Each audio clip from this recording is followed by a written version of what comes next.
Now, the Biden administration is once again extending a pause on federal student loan payments. This comes as President Biden's student loan forgiveness program faces several legal challenges. NBC News White House correspondent Monica Alba joins us now with more. So, Monica, I'm going to be blunt here. This is getting confusing. So walk us through this latest update on student loan forgiveness. I mean, what is it borrowers who are trying to get some of this forgiven need to know right now?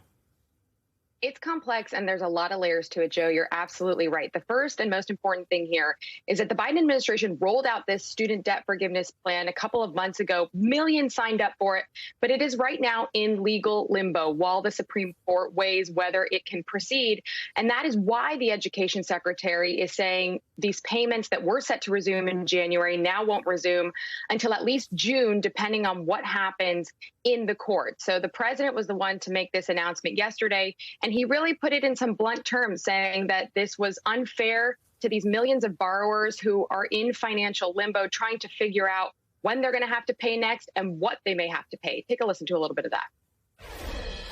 It isn't fair to ask tens of millions of borrowers eligible for relief to resume their student debt payments while the courts consider the lawsuit. For that reason, the Secretary of Education is extending the pause on student loan payments while we seek relief from the courts.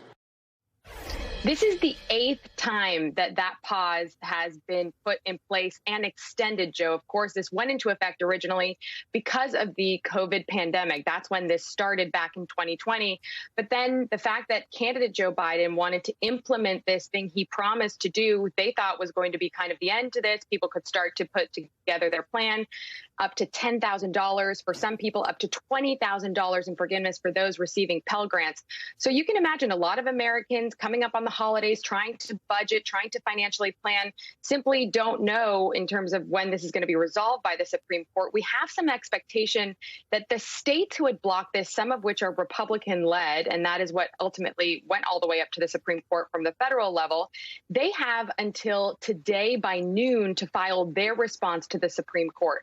So we could have a development in the next couple of weeks, but either way, the Biden administration does say they believe this plan is legal. They plan to defend it, but they also know that this could take months. So instead of having people really wringing their hands, worried about a January deadline, they pushed it to June, but we could be back in the same place just a couple of months from now, Joe. Monica, I do want to ask you a little more about the Supreme Court part of this. We know it was last week the Biden administration asked SCOTUS to get involved. So what should we know about that? How could this pause then impact that request? Exactly. So this is the defense of the Biden administration and the U.S. government. The education secretary actually wrote in that saying that you shouldn't penalize these more than 40 million Americans who would be eligible for this plan just because some states are saying that this could be unfair to people who actually don't want the debt forgiveness because it could increase their taxes. That is one of the arguments in one of the states, for instance. So instead, the president and his top aides really have doubled, tripled, quadrupled down and said, we do believe in this. Of course, they studied the legality of this before putting it into motion. They did expect some battles, but they didn't believe it would take this long. And now, again, we're talking June 2023 before we may know when the payments will resume or what will happen to them. Millions of folks waiting for an answer here. Monica, thank you so much. Appreciate it.